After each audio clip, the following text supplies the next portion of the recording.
نحمده ونصلي على رسوله الكريم اما بعد فاعوذ بالله من الشيطان الرجيم بسم الله الرحمن الرحيم اللهم صل على محمد وعلى آل محمد كما صليت على إبراهيم وعلى آل إبراهيم إنك حميد مجيد اللهم بارك على محمد وعلى آل محمد كما باركت على إبراهيم وعلى آل إبراهيم إنك حميد مجيد۔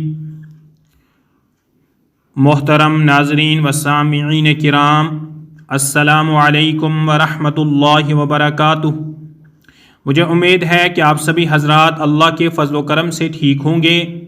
میں اللہ سے دعا کرتا ہوں کہ اللہ ہم سب کو ہمیشہ خوش و خرم رکھیں اور دونوں جہان میں کامیابی نصیب فرمائے۔ محترم ناظرین و سامعین کرام، میرے اس یوٹیوب چینل بنانے کا مقصد یہی ہے کہ اس سوشل میڈیا دور کے اندر ہم دین کے پیغامات کو ہر گھر گھر کیسے پہنچائیں۔ آپ سے گزارش رہے گی کہ آپ میرے اس یوٹیوب چینل جس کا نام آپ کے اسکرین پر دکھائی دے رہا ہے، اسلامی معلومات کا مجموعہ، اس چینل کو آپ سبسکرائب کیجئے، نوٹیفیکیشن کے بٹن آل پر کلک کیجئے تاکہ آنے والی ایڈیوز اور ویڈیوز کے پیغامات آپ کو آسانی سے موصول ہوتے رہیں، اور کمنٹ میں اپنی رائے کا بھی اظہار کیجئے۔ ایڈیوز اور ویڈیوز کو لائک بھی کیجئے جس سے کہ ہماری حوصلہ افزائی ہوتی رہے۔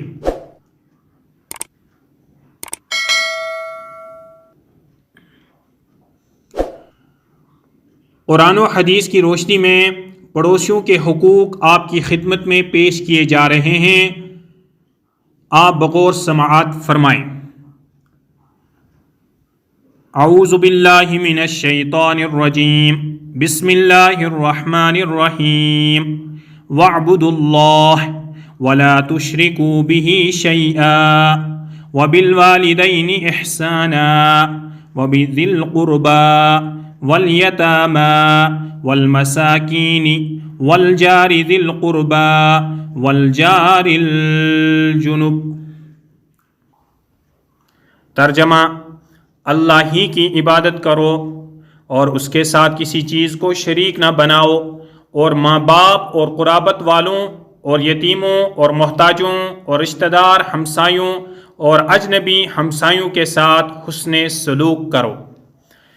رسول اللہ صلی اللہ علیہ وسلم نے فرمایا، جو اللہ اور یوم آخرت پر ایمان رکھتا ہو اسے اپنے پڑوسی سے نیک سلوک کرنا چاہیے۔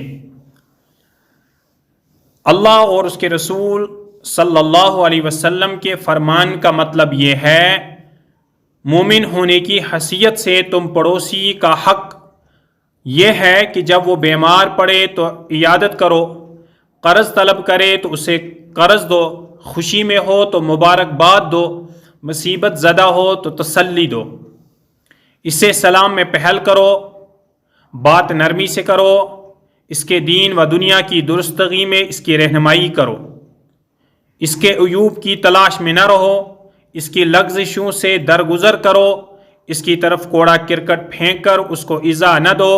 یہ سب باتیں ہمسایہ کے ساتھ احسان اور حسن سلوک کے ذیل میں آتی ہیں۔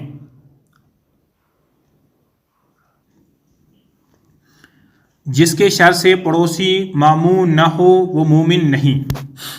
حضرت ابو شریح کعبی رضی اللہ تعالی عنہ سے روایت ہے کہ حضور صلی اللہ علیہ وسلم نے ارشاد فرمایا کہ خدا کی قسم وہ شخص مومن کامل نہیں، خدا کی قسم وہ شخص مومن کامل نہیں، خدا کی قسم وہ شخص مومن کامل نہیں۔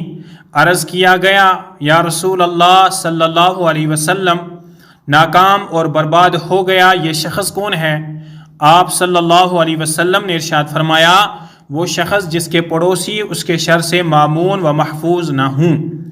ایک روایت میں ہے کہ وہ شخص جنت میں نہیں جائے گا جس کے پڑوسی اس کے شر سے مامون و محفوظ نہ ہوں۔ بخاری و مسلم۔ پڑوسی کے لیے وہی پسند کرو جو اپنے لیے پسند ہے۔ حضرت انس رضی اللہ تعالی عنہ سے روایت ہے کہ حضور اقدس صلی اللہ علیہ وسلم نے ارشاد فرمایا کہ اس ذات کی قسم جس کے دست قدرت میں میری جان ہے، کوئی شخص اس وقت تک کامل مومن نہیں ہو سکتا جب تک کہ وہ اپنی پڑوسی کے لیے یا اپنے مسلمان بھائی کے لیے وہی چیز نہ پسند کرے جو اپنے لیے پسند کرتا ہے۔ مسلم شریف۔ قیامت کے دن سب سے پہلے دو پڑوسی اپنے حقوق کا دعویٰ پیش کریں گے۔ حضرت عقبہ بن عامر رضی اللہ تعالی عنہ سے روایت ہے کہ حضور اقدس صلی اللہ علیہ وسلم نے ارشاد فرمایا کہ قیامت کے دن سب سے پہلے جو دو فریق پروردگار عالم کے سامنے اپنا جھگڑا پیش کریں گے وہ دو پڑوسی ہوں گے۔ بھوکے پڑوسی سے لاپرواہی مومن کی شان نہیں۔ حضرت انس بن مالک رضی اللہ تعالی عنہ سے روایت ہے کہ حضور اقدس صلی اللہ علیہ وسلم نے ارشاد فرمایا کہ وہ شخص مجھ پر ایمان نہیں لایا جس نے رات اس حال میں گزاری کہ خود تو سیر ہو کر کھایا اور اس کا پڑوسی اس سے معلوم ہوتے ہوئے بھی بھوکا رہا، یعنی مومن کامل کی یہ شان ہو ہی نہیں سکتی۔ بہترین پڑوسی۔ حضرت عبداللہ بن عمر رضی اللہ تعالی عنہما سے روایت ہے کہ حضور اقدس صلی اللہ علیہ وسلم نے ارشاد فرمایا کہ اللہ جل شانہ کے نزدیک فضیلت و ثواب کے اعتبار سے بہترین دوست وہ ہے جو اپنے دوست کا بہترین خیر خواہ ہو، اور اللہ جل شانہ کے نزدیک بہترین پڑوسی وہ ہے جو اپنے پڑوسی کا بہترین خیر خواہ ہو۔ ترمذی شریف۔ اچھا پڑوسی ملنا خوش بختی کی نشانی ہے۔ حضرت سعد بن ابی وقاص رضی اللہ تعالی عنہ سے روایت ہے کہ حضور اقدس صلی اللہ علیہ وسلم نے ارشاد فرمایا کہ چار چیزیں خوش بختی کی نشانی ہیں: نیک بیوی، کشادہ مکان، اچھا پڑوسی، عمدہ سواری۔ اور چار چیزیں بدبختی کی علامت ہیں: برا پڑوسی، بد چلن و بد سلوک بیوی، خراب سواری اور تنگ مکان۔ پڑوسیوں کے حقوق کی ایڈیو یہیں پر مکمل کرتے ہیں۔ دینی پیغامات کو سننے کے لیے اس چینل کو آپ سبسکرائب کیجئے، ایڈیوز کو لائک بھی کیجئے، کمنٹ میں اپنی رائے کا اظہار بھی کیجئے۔ دیجئے اجازت شفیق الاسلام کو۔ السلام علیکم ورحمۃ اللہ وبرکاتہ، وآخر الدعوانا ان الحمد للہ رب العالمین۔